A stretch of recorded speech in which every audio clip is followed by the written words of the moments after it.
Students, today we will discuss about the rise of nationalism in Europe, and in this chapter we will continue from the previous my video. The topic is the making of Germany and Italy. The nationalism spread in the Germany and Italy. How the formation of Germany as a German states and Italy as a Italian state. So listen and understand carefully. Germany can the army be the architect of a nation. After 1848, nationalism in Europe moved from its association with the democracy and revolution. Nationalist sentiments were often mobilized by conservatives for promoting state power and achieving political domination over Europe.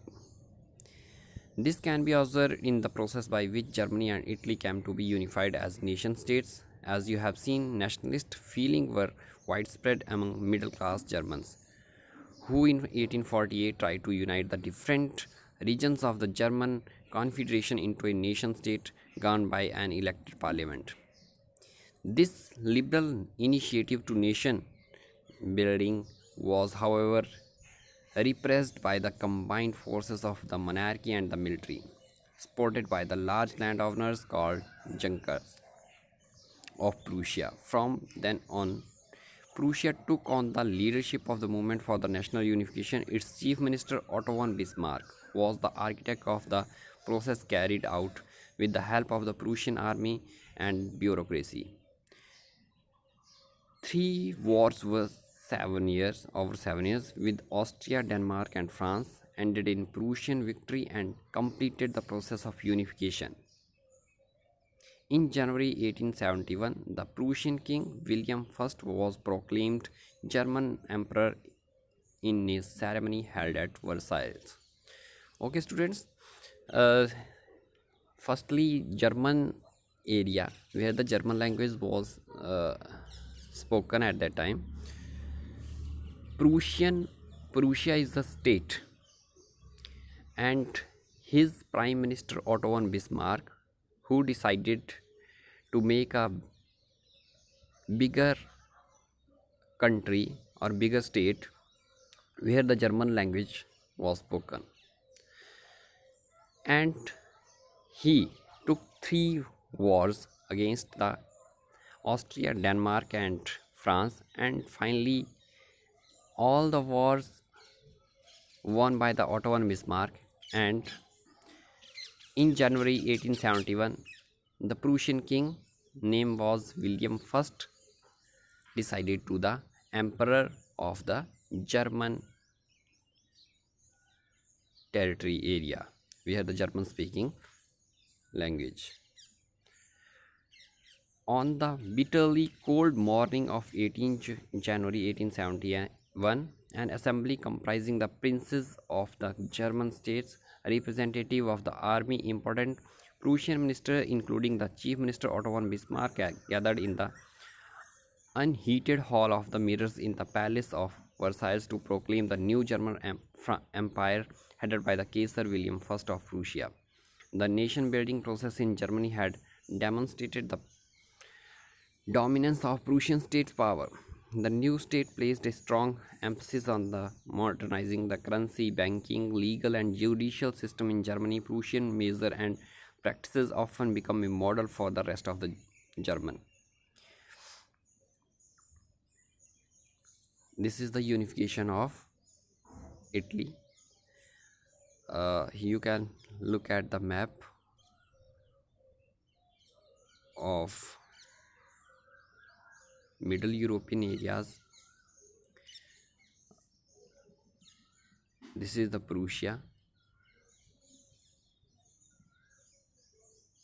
and some part of the joined with Prussia to from German Confederation in 1862. So next topic is the unification of Italy.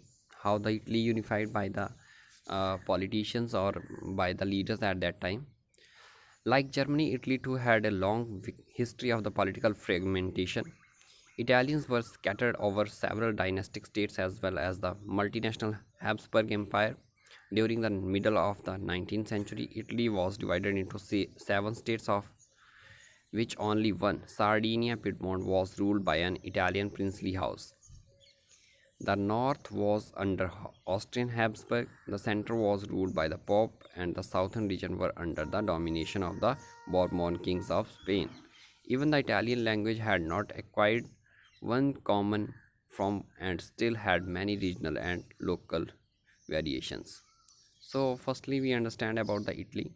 Italy was divided in the seven parts. Only the Sardinia Piedmont area, where the Italian Italian prince ruled over that state. Other parts of the Italy was under other princely states like Habsburg Empire, Bourbon kings.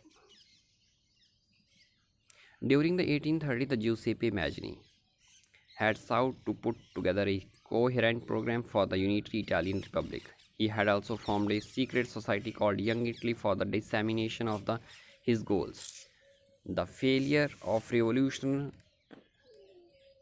uprising both in 1831 and 1848 meant that the mantle now fell on the Sardinia Piedmont under its ruler King Victor Emmanuel II to unify the Italian states through war. In the eyes of the ruling elites of this region, a unified Italy offered them the possibility of economic development and political dominance. So, Otto von Bismarck make Germany as a unified states. Same role have the Giuseppe Mazzini to unify the Italy. Giuseppe Mazzini made a secret society or secret agency, the named Young Italy. By this, he make a King Victor Emmanuel II as the Italian state's prince. Now, Chief Minister Cavour had led the movement to unify the regions of Italy, was neither a revolutionary nor a democrat like many other wealthy and educated members of the Italian elite. He spoke French much better than he did Italian. Through a tactful diplomatic alliance with the France engineered by the Cavour, Sardinia Piedmont succeeded in defeating the Austrian forces in 1859. Apart from the regular troops, a large number of the armed volunteers under the leadership of the Giuseppe Garibaldi joined the fray. In 1860, they marched into South Italy and Kingdom of the Two Sicilies and succeeded in winning the support of the local peasants in order to drive out the Spanish rulers. In 1861, Victor Emmanuel II was proclaimed King of United Italy. However, much of the Italian population, among them rates of illiteracy were very high, remained blissfully unaware of the liberal nationalist ideology. The peasant masses who had supported Garibaldi in the southern Italy had never heard of Italia and believed that La Italia was Victor Emmanuel's wife. The strange case of Britain. The model of the nation or the nation state, some scholars have urged, in Great Britain. In Britain, the formation of the nation state was not the result of a sudden upheaval or revolution. It was the result of a large drawn out process. There was no British nation prior to the 18th century. The primary identities of the people who inhabited the British Islands were ethnic ones such as English, Welsh, Scots, or Irish. All of these ethnic groups had their own culture and political traditions. But as the English nations steadily grew in the wealth, importance, and power, it was able to extend its influence over the other nations of the islands.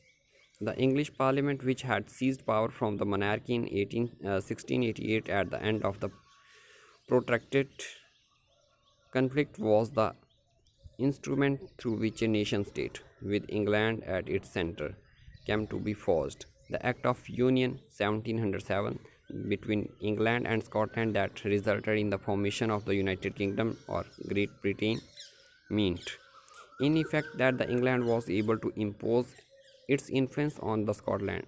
The British Parliament was henceforth dominated by the English members. The growth of British identity meant that Scotland's distinctive culture and political institutions were systematically suppressed. The Catholic clans that inhabited the Scottish Highlands suffered terrible repression. Whenever they attempted to assert their independence, the Scottish Highlanders were forbidden to speak their Gaelic language or wear their national dress, and large numbers were forcibly driven out driven out of their homeland. Ireland suffered a similar fate. It was a country deeply divided between Catholic and the Protestant. The English helped the Protestant of Ireland to establish their dominance over a largely Catholic country.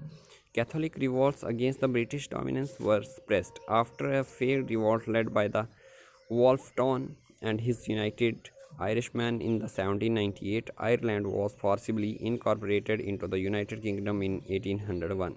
A new British nation was forged through the progression of a dominant English culture.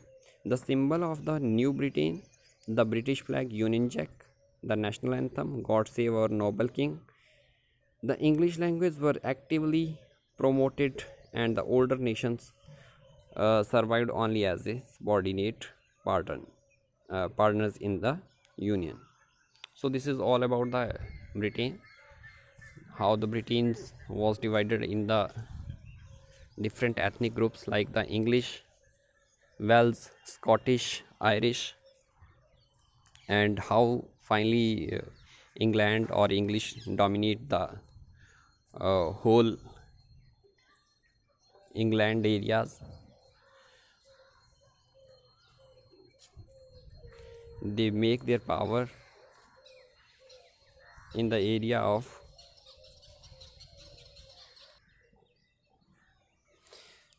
next topic, visualizing the nation. While it is easy enough to represent a ruler through a portrait or a statue, how does one go about giving a face to nation? Artists in the 18th and 19th centuries found a way out to personifying a nation.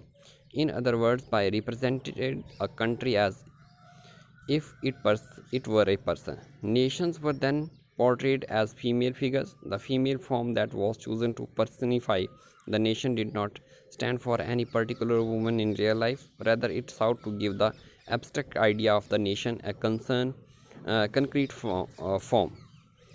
That is, the female figure become an allegory of the nation. You will recall that during the French Revolution, artists used the female allegory to portray ideas such as the liberty, justice, and the republic.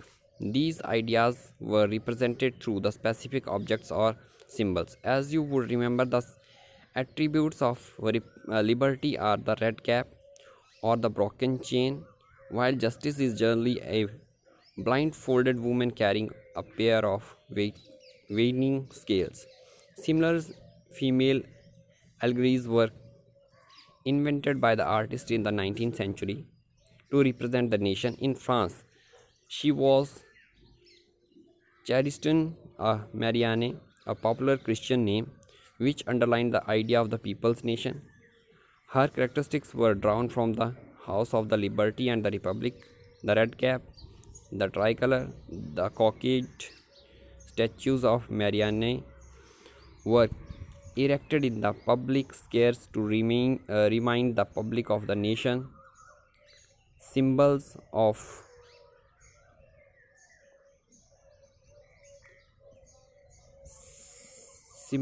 the Marianne images were marked on coins and stamps. Similarly, Germania became the allegory of the German nation in visual representation. Germania wears a crown of oak leaves, as the German oak stands for the heroism. Allegory, when an abstract idea is expressed through a person or a thing. An allegorical story has two meanings, one literal and one is symbolic. Meaning of the symbols: broken chains, being freed, breastplate with the eagle, symbols of the German Empire strength, crown of oak leaves, heroism, sword, readiness to fight, olive branch around the sword, willingness to make peace, black, red, and gold tricolor, flag of the liberal nationalist in the 1848, banned by the dukes of the German states, rays of the rising sun, beginning of a new era. This is the Germania allegory regarding the Rhine. In 1860, the artist Lorenz Classen was commissioned to paint this image. The inscription on Germania's sword reads, "The German sword protects the German Rhine." Next topic is the nationalism and imperialism. By the last quarter of the 19th century, nationalism no longer retained its idealistic liberal democratic sentiments of the first half of the century but became a narrow creed with limited ends during this period. Nationalist groups become increasingly intolerant of each other and ever ready to go to war. The major European powers in the turn manipulated the nationalist aspirations of the subject peoples in Europe to further their own imperialist aims. The most serious source of the nationalist tension in Europe after 1871 was the area called the Balkans. The Balkan was a region of the geographical and ethnic variation comprising modern-day Romania, Bulgaria, Albania, Greece, Macedonia, Croatia, Bosnia-Herzegovina, Slovenia, Serbia, and Montenegro, whose inhabitants were broadly known as the Slavs. A large part of the Balkans was under the control of the Ottoman Empire. The spread of the idea of the romantic nationalism in the Balkans, together with the disintegration of the Ottoman Empire, made this region very explosive. All through the 19th century, the Ottoman Empire had sought to strengthen itself through modernization and internal reforms, but with very little success. One by one, its European subject nationalists broke away from its control and declared independence. The Balkan peoples based on their claim for the independence or the political rights on the nationality and used history to prove that they had once been independent but had subsequently been subjugated by the foreign powers. Hence, the rebellion nationalities in the Balkan thought of their struggle as attempt to win back their long-lasting independence. As the different Slavic nationalities struggled to define their identity and independence, the Balkan area became an area of intense conflict. The Balkan states were fiercely jealous of each other and each hoped to gain more territory at the expense of the others. Matters for further complicated because the Balkans also become the scene of the big power rivalry. During this period, there was intense rivalry among the European power over trade and colonies as well as naval and the military might. These rivalries were very evident in the way the Balkan problem unfolded. Each power, Germany, Russia, England, Austro-Hungary, was keen on countering the hold of the other powers over the Balkans and extending its own control over the area. This led to a series of wars in the region and finally the First World War.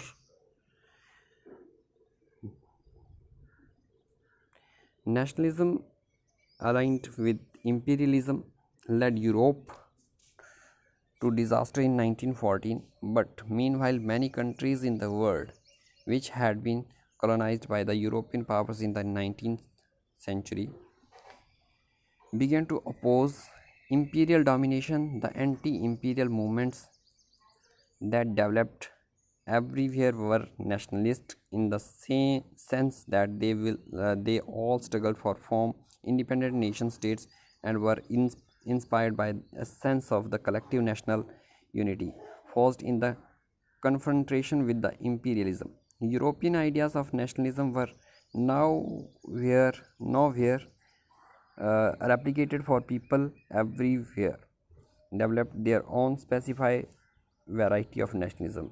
But the idea societies should be organized into a nation states came to be accepted as natural and universal. So lesson is completed. Uh, this is the question and answers.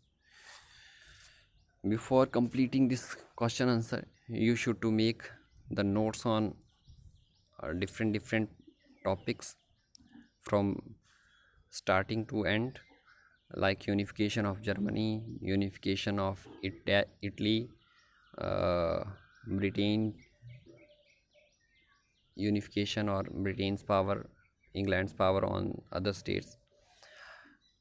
After that, you can also make the note on the allegory of Germania and Mariana. So if you made the notes, you easily understand the whole chapter, because these questions not completed the whole chapter. So I request to all the students and